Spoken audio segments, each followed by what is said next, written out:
The laughter started before Maya Sullivan had even shut off her engine.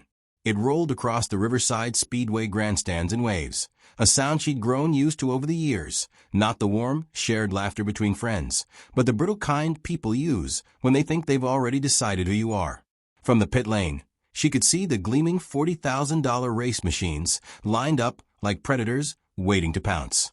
In their midst sat her Camaro, a survivor of junkyards and back alley repairs, its faded primer gray paint job looking almost shy under the stadium lights. She didn't bother polishing it for the cameras. The dents and scratches were part of its biography. Up in the luxury box, Richard Blackstone adjusted his gold Rolex and smirked for the live feed. The cameras loved him. The crowd loved him. The industry owed him, or thought it did. Maya had watched him for years, strutting through interviews in press suits while mechanics in oil-streaked overalls, people like her father, sweated undercars for half his salary. Every time he called himself a visionary, she wondered how someone could keep a straight face while standing on a foundation he hadn't built. The Camaro coughed a puff of black smoke and a few spectators actually clapped at the misfire, as if the engine were already announcing its defeat. But Maya didn't hear them. She had both hands on the wheel, her gaze locked on the track. Blackstone's voice cut through the noise. "Well, now this is adorable." He came down from his tower like a king descending to entertain the peasants. Expensive cologne, Italian shoes, a pack of photographers orbiting him like satellites. By the time he stopped at her bumper, a crowd had gathered. His inspection was a performance, tapping the rust, peering under the hood, making sure each smirk and chuckle was caught on camera. "Sweetheart," he said at last, "this is a professional track. Dreams are lovely things, but so is knowing your place." Maya kept her eyes on him. "My place is at the starting line." The crowd murmured. Blackstone grinned like a man with a trick card up his sleeve. "Tell you what, you beat just one of my cars in the time trials, just one, and I'll sponsor your career for a year. When you lose, you stay off my track for good. Fair?" Her answer came without hesitation. "One condition. When I win, you tell everyone where your designs really came from." A flicker, almost too quick to catch, crossed his face. Then the smirk returned. "Deal." Cameras flashed as they shook hands. From the grandstand, it looked like an underdog's last gamble. But Maya wasn't here to gamble. She was here to collect. By the time the ink dried on the waiver and the cameras got their fill of the handshake, the rumor had already spread to every corner of Riverside Speedway. Tony Sullivan's girl just took Blackstone's bait. In the pit lane, the pros chuckled into their headsets, swapping predictions about how many yards she'd make it before her Camaro gave up. 5, 10? None of them gave her a lap. Her presence wasn't even treated as a threat. It was entertainment, the kind of feel-good sideshow that made highlight reels when a small-town kid got flattened by the big leagues. Maya didn't care about their odds. While the other teams fine-tuned their cars with laptops and telemetry readouts, she worked in the old ways her father had taught her, by touch, by ear, by instinct. She crouched by the hood, listening to the idle like a doctor checking a patient's pulse. Her tools were older than some of the drivers she'd be racing against. The socket wrench with the worn grip, the timing light her father had salvaged from a closing repair shop, even the rag in her pocket that had been washed so many times it was more threadbare than cloth. She didn't need shiny equipment. She needed truth from her machine, and she knew how to get it. The Camaro wasn't much to look at, primer gray skin, mismatched rims, one fender that still carried the faint shadow of a junkyard inventory number. But under the hood, it was something else entirely. Piece by piece, year after year, she'd rebuilt it into something the spec sheets couldn't measure. Her father's designs, her own tweaks, the kind of craftsmanship that never showed up in corporate brochures. Above her, Blackstone held court in the glass-walled timing booth, gesturing to investors and press crews. He was in his element, playing the benevolent king, indulging a jester. From here, Maya could see him lean toward a camera crew, no doubt spinning this novice challenge, as another example of his sports accessibility. What he didn't realize was that he'd just opened the only door she'd been waiting for. The time trials began. First out was a Chrome and Scarlet Beast sponsored by a luxury automaker. Its engine note was pure menace, the kind of mechanical snarl that sent vibrations through the grandstand seats. The commentators gushed about its wind tunnel-tested bodywork, its custom-built suspension. When it crossed the line, it posted a lap time that drew whistles from the crowd. One after another, the high-dollar machines took the track, sleek as sharks, roaring down the straightaways, biting into corners without a hint of slip. Their crews in matching uniforms huddled over laptops, tracking every fraction of a second, every adjustment to fuel mixture and downforce. Maya watched it all in silence, learning. She noted how certain cars twitched under braking, how others took the apex too shallow and lost speed on the exit. She memorized their lap times, their weak points. She didn't have telemetry. She had eyes, ears, and a brain that could run the math faster than a stopwatch. By the time the announcer called her number, the sun was dipping low enough to throw long shadows across the asphalt. The crowd had started to drift toward the concession stands, assuming the main show was over. A few lingered out of morbid curiosity, eager to see the Junkyard special limp around the track. She climbed into the Camaro and settled her hands on the wheel. The seat had molded to her frame over the years, fitting her like a glove. Her fingertips brushed the gearshift, worn smooth in some places, still sharp in others, and she could feel every race she'd imagined running. She rolled to the line. The officials barely glanced at her. One gave a half-hearted wave to signal she was ready. The green flag twitched in the starter's hand. From his glass box, Blackstone leaned forward with a smile meant for the cameras. The flag dropped. Maya buried the throttle.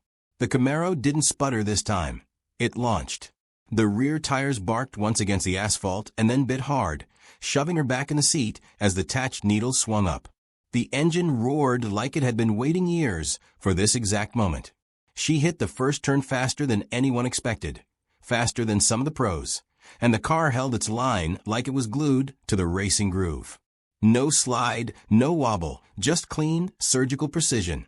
Halfway down the back straight, the chatter in the pits went quiet. A few mechanics leaned over the wall to watch. By the time she crossed the line on her first lap, the grandstand murmurs had shifted from amusement to disbelief. The second lap was even faster. She braked later, carried more speed through the corners, and hit her marks with a kind of rhythm that made professional drivers glance at the timing board. From the booth, Blackstone's smile had stiffened. When the checkered flag waved, the scoreboard lit up with her final time. Third place overall. Not third in the novice category. Third. Period. Ahead of veterans with million-dollar sponsorships. The laughter was gone.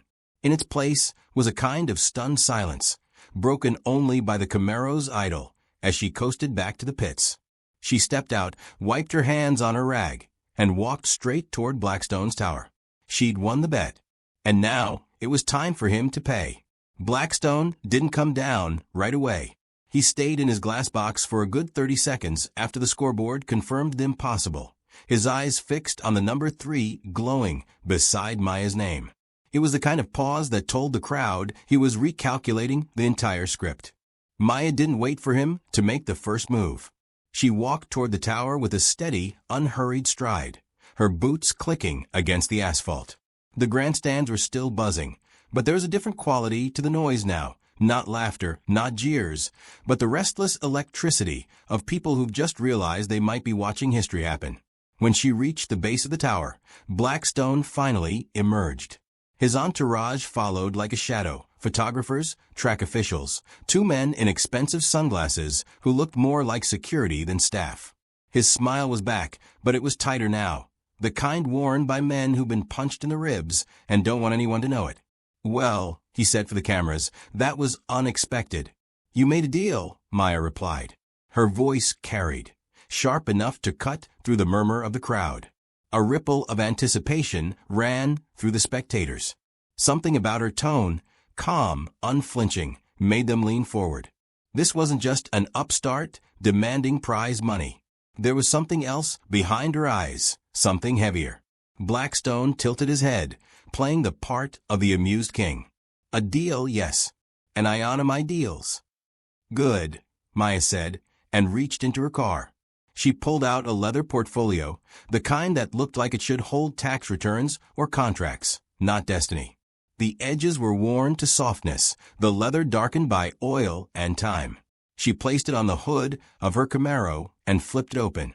The first page was an engineering diagram. Precise, meticulous, dated 22 years ago. From the crowd, a few older mechanics leaned forward instinctively, drawn to the language of their craft. Their eyes flicked over measurements, annotations, and realized what they were seeing before anyone else did. This, Maya said, tapping the diagram, is the aerodynamic chassis you've been selling as your signature breakthrough since 2004. Blackstone's smile faltered for just a moment, but cameras are predators for weakness, and they caught it. These, she continued, turning page after page, are the suspension schematics, the intake modifications, the differential designs. Every single innovation your company claims as original, all drawn, tested, and perfected by one woman. She looked him straight in the eye. My mother, Elena Chun. A shockwave went through the grandstands. The name meant nothing to the casual fans, but in the pits, in the mechanics' corner, people whispered to each other like they'd just been handed a missing piece of a puzzle they hadn't even known they were working on. My mother, Maya said, her voice tightening, was chief engineer at Riverside Development before you bought the company. You took her work, slapped your name on it, and built your empire on her designs. She planned to expose you. 3 days before she could, she died in a car accident. Gasps. Murmurs. Someone in the back shouted, "Is that true?" But no one answered. Blackstone spread his hands, the picture of a man trying to reason with a crowd. Miss Sullivan, engineering is a collaborative field. Ideas pass through many hands. Maya cut him off. Collaborative? These blueprints are signed, dated, and they predate your entire career in racing. She turned one page so the cameras could see the neat, confident signature in the corner. Ichun. The crowd surged closer, pressing against the barriers. Blackstone's security shifted uneasily. In the pit lane, a few veteran drivers stepped forward, drawn not by spectacle, but by the raw, undeniable truth spilling out on the hood of a battered Camaro. Maya reached into the portfolio again and pulled out a small tablet. And in case you want to call this fabrication, she tapped the screen, and a video began to play. It was grainy, filmed in a garage that smelled of oil and dust even through the screen. Elena Chun sat at a workbench, hair tied back, sleeves rolled up, explaining a new suspension design. Her voice was clear, her eyes alight with a kind of passion that didn't need selling. She spoke about downforce, load distribution, and cornering stability with the easy authority of someone who'd built the answers. Blackstone's name never came up. Instead, she spoke about protecting our work and keeping records in case someone tries to take credit. Maya didn't look at the screen while it played. She watched Blackstone. Every second that passed drained the color from his face. When the clip ended, Maya closed the portfolio with a decisive snap. "I've kept my end of the bargain," she said. "Now keep yours. Tell them the truth." For a long moment, no one moved. The crowd, the cameras, the officials, all of them frozen in the stillness before something breaks. Blackstone opened his mouth, but whatever speech he'd prepared caught in his throat. The silence pressed down, heavy as the smell of burnt rubber after a race. And in that silence, the balance of power shifted. The crowd didn't need an announcer to tell them they'd just witnessed something bigger than a race. You could feel it in the way people's voices changed, not playful, not mocking, but urgent, like they'd stumbled into the first act of a scandal and didn't want to miss a word. It started with murmurs, mechanics whispering to each other as they pointed at the diagrams, drivers looking from Maya to the portfolio and back, their brows furrowed in recognition. A few even-mouthed, "I've driven that design." Blackstone finally spoke, his voice oily with practiced charm.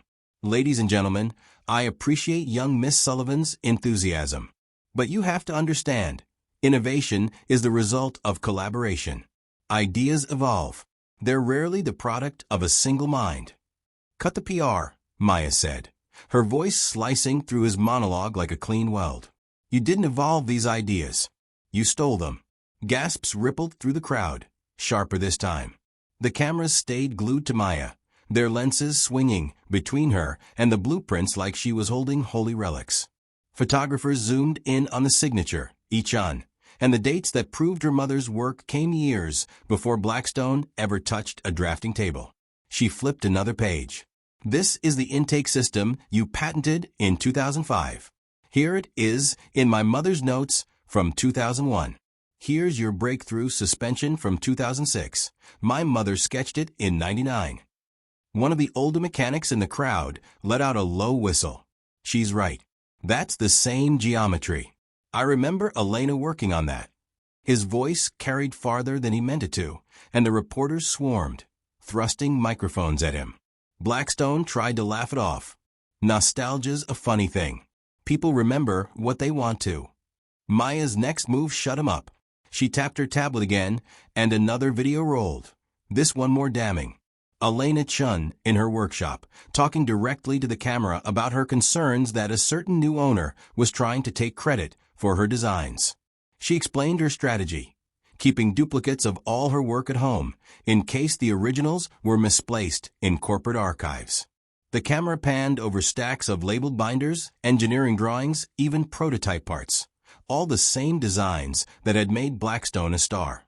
By now, the mood in the grandstand had shifted from disbelief to anger. This wasn't just a maybe anymore.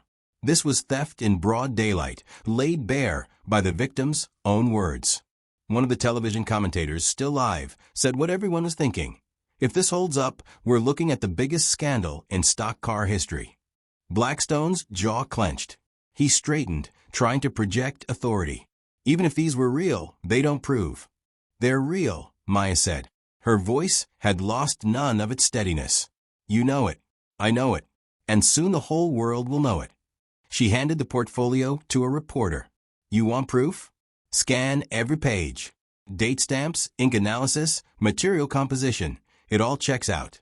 My mother was the real engineer behind the technology you built your empire on." The reporter didn't hesitate. Within seconds, the diagrams were being photographed, live-streamed, and blasted across social media. Hashtags bloomed like wildfire. Hashtag ElenaChin. Hashtag RacingTruth. Hashtag Blackstone Lies. Blackstone turned to his entourage, muttering orders. But it was already too late. Information moves faster than damage control.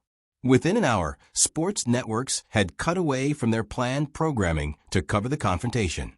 By nightfall, investigative journalists were digging into Riverside Development's old employee rosters, piecing together Elena Chen's career.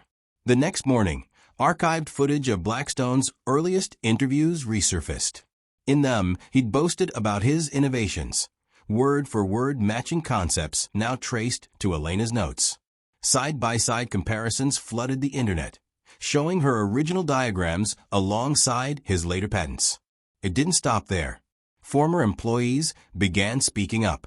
Some described how Elena had been sidelined from key meetings. Others remembered her growing paranoia in the months before her death, keeping her work locked up and hinting she was preparing to go public. And then came the whispers about the crash.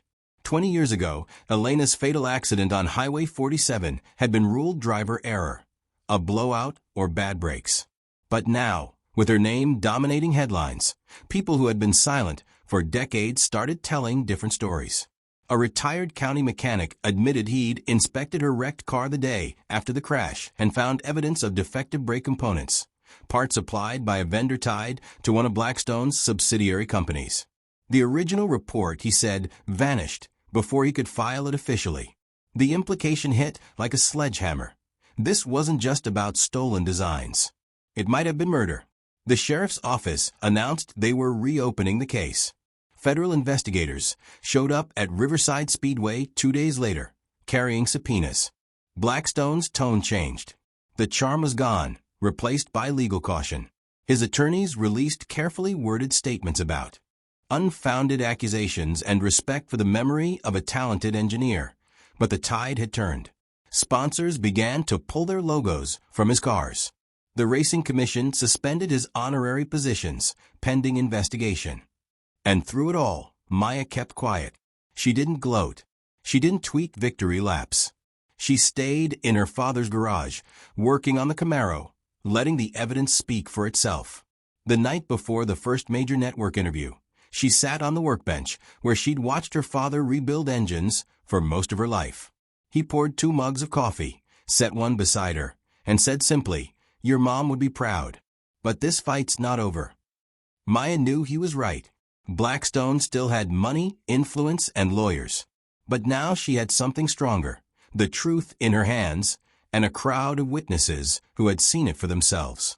The race at Riverside Speedway had started as a dare, a joke at her expense. Now it was the opening lap of a much bigger battle.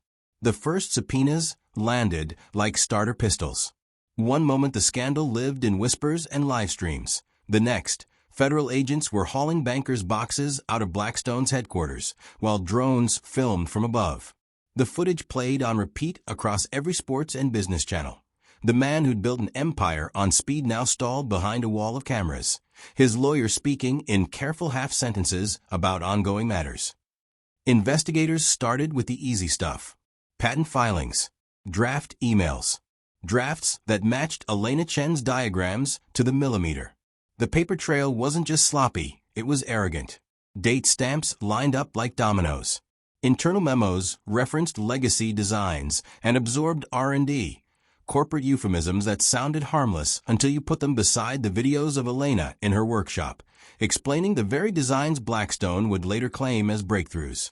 Then the auditors found a side channel, consultancy payments routed through shell companies to external contributors, one of which traced back to a defunct entity tied to the original Riverside development. The payments stopped the same quarter Elena died. Even Wall Street types, who normally treated racing as a fun branding exercise, sat up straighter at that one. Maya stayed out of the scrum. Reporters asked her to recreate the confrontation for primetime, to hold the leather portfolio and look defiant under good lighting. She turned them down. She had said her piece the day of the race. The rest belonged to people with badges and warrants. When interviews were unavoidable, she spoke plainly and left room for silence, the kind that made viewers lean in. The country didn't get a spectacle. It got a witness. Sponsors fled Blackstone in a coordinated panic. Overnight, hospitality tents shed their logos like trees losing leaves in a stiff wind. Teams that had once paraded him across their pit boxes scrubbed his name from social feeds and replaced it with bland statements about respect for due process. A few veteran drivers posted something that wasn't boilerplate. They apologized to Elena, to her family, to the sport. They said they'd driven on the work of a stranger, and that stranger had a name. The stock price for Blackstone Racing Enterprises took its own lap, straight downhill. Investors smelled smoke and found fire.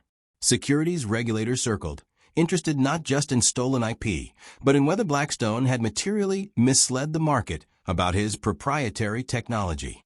For years, he'd built valuation on a myth. Myths make bad collateral. The reopened crash investigation moved slower. It had to. 20 years is a long time for evidence to sleep. But the county's new forensic lab woke it carefully. Scrapings from old brake lines, kept in a mislabeled envelope and forgotten in a basement cabinet, were tested with tools that hadn't existed when Elena died. The results showed contamination consistent with substandard parts, parts supplied by one of Blackstone's vendors during the exact window Elena had her last service. That didn't prove intent, but it redrew the outline of the story. When the indictments came, they were heavy enough to bend the table. Multiple counts of intellectual property theft, wire fraud, securities fraud, conspiracy. The murder investigation didn't make the criminal stack. The prosecutors said the evidence was too thin to carry beyond reasonable doubt. People were angry about that. Maya wasn't surprised. Some things the law couldn't fix with the same clean lines as a blueprint. But she filed a civil suit for wrongful death, and her attorneys scheduled depositions for anyone who'd ever held a wrench or a pen near the truth. The trial on the financial and IP charges had the feel of a championship race. Packed house, global audience, commentators who didn't actually understand the rules, but knew it mattered that someone would win and someone would lose. Engineers testified in careful, technical language. They weren't showmen, and that helped. Jurors leaned forward to track the logic as if following a line through a corner. Maya testified once. When she stepped down, she went straight back to the gallery and sat beside her father. Tony never said much in public, but when she took her seat, he squeezed her hand and didn't let go for a long time. The verdict landed like thunder. Guilty on the theft and fraud counts. Sentenced to 25 years, plus restitution, so steep it read like a demolition plan. Patents reassigned, profits disgorged, assets liquidated. The murder claim in civil court ended differently, no criminal conviction, but liability established with a verdict that acknowledged, on paper and in public, that Elena's death was not simply a matter of driver error. Money couldn't bring a voice back to her room, but the record could carry her name into places where his had once been carved in stone. The week after the verdicts, the Racing Commission did something the sport had never done before. It updated the official technical record. New binders, new plaques, new credits. Where Blackstone had been, the pages now read Elena Chun. The bulletin that announced the change came with a quiet apology and a promise to fund an independent archive of engineer contributions, so no one's work could be tucked away in a file cabinet again and lost to memory or malice. Maya used her settlement money to start the Elena Chun Foundation for Engineering Excellence. The name was long on purpose. Let it take up air. Let it take up space in every conversation. Scholarships went first to kids who reminded her of the girl she'd been, the ones who preferred the hum of a timing light to the buzz of a phone, who could hear a failing bearing before it protested, who were told they didn't look like someone who belonged on a podium or under a car. In the months after the chaos, racing found its rhythm again, and so did Maya. She received a dozen offers from teams with better hardware than anything she'd ever driven. She turned most of them down. It wasn't about money. It was about who listened when she talked about torsion bars and camber maps, who valued a driver who could sit with the engineers at midnight and translate feel into fixes. She signed with a small team whose crew chief kept a notebook the way her mother had, filled with sketches, not slogans. On track, she drove like she'd always wanted to, clean, precise, fast enough to scare the stopwatch. She didn't try to be a hero in every corner. She tried to be right. And right, as it turned out, was enough to run near the front most weekends. Her rookie season didn't look like a movie montage.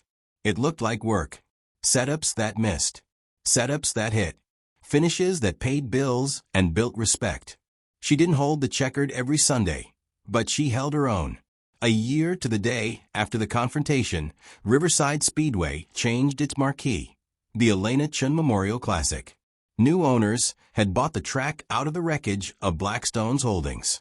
They called Maya and asked her to be the featured driver and to help dedicate a plaque near the start/finish line. She said yes. Some moments you don't dodge. The morning of the race, she arrived early, before the grandstands filled, before the vendors fired up the grills. Mist still clung to the infield grass. She walked the front stretch with the portfolio under her arm. Not because she needed it, everyone knew its contents now, but because carrying it felt like bringing her mother with her, spine to spine. At the ceremony, legends stood shoulder to shoulder with rookies. Engineers who'd spent lifetimes in the wind tunnel blinked hard when the plaque cloth dropped. It was simple. Elena's name, her dates, a short line about her contributions. No marketing speak. No brand stamps. Just credit, clean as a white line. Maya's speech was shorter than anyone expected. She thanked the crowd. She thanked the mechanics who had come forward. She thanked the reporters who had done the slow work. She didn't mention Blackstone. Not out of mercy. Out of priority. This wasn't his stage anymore. When engines fired for the memorial race, the sound rolled over the stands like weather. Maya strapped in and felt the familiar calm descend over her shoulders, a steadying weight. The Camaro was gone now, retired with honor. She sat in her new ride, a sleek machine tuned by a crew that had learned her language. On the dash, tucked where only she would see it, was a small sticker. Ichun. The green flag snapped down. She didn't win the start. She didn't need to. She let the car come to her, lap by lap, the way her father had taught her and her mother's notes had affirmed. She adjusted brake bias a click. She altered her entry on turn 3 by half a tire's width. Little things, true things. By halfway, she was in clean air. By the final restart, she was in control. The checkered waved. She crossed the stripe alone. On the cool-down lap, she slowed where the dedication plaque sat and dipped the clutch so the engine would blip and settle. A mechanical nod. When she pulled onto the front stretch, the stand stood as one. She unbuckled, climbed out, and lifted the portfolio high, not as a weapon now but as a torch. After the cameras and the confetti, she found her father leaning on the pit wall, watching the crew load the car. His eyes were wet, which he blamed on tire smoke. She didn't call him on it. He tapped the portfolio and said, "Time to start a new one." They did. In the months that followed, Maya spent as much time in the shop as she did on the track. She and the team began developing a new suspension approach that wasn't about skirting rules so much as writing better ones. Safer, smarter, fairer. They filed disclosures early. They invited oversight. They attached every page to the same name twice. Elena Chun, Foundational Concepts. Maya Sullivan, Applied Development. The archive logged each revision. The foundation funded a parallel open design initiative for junior teams who couldn't afford cutting-edge tech. It wasn't perfect. Nothing in racing is. But it was honest. By the next season, kids in grease-stained coveralls showed up at short tracks with binders of their own, diagrams folded into the pockets of jackets 2 sizes too big. When people laughed, the kids smiled, rolled to the line, and let the stopwatch reply. Riverside Speedway learned a new sound. Not the brittle laughter of people certain they knew the ending, but the roar that follows a start. Hope and fuel and risk braided together. Maya never stopped listening for her mother in the machinery. Sometimes she heard it in the clean note of an engine at full song. Sometimes in the quiet tick of cooling metal after a long run. And sometimes in the spaces between where courage lives. The half second before a turn-in. The breath you take before telling the truth. Justice hadn't come all at once, and it hadn't come completely. But it had come far enough to change the map. The race she'd started as a dare had turned into a route others could follow, marked not by billboards or brand banners, but by the simple, stubborn line of credit where credit is due. Full throttle. Straight through. On record.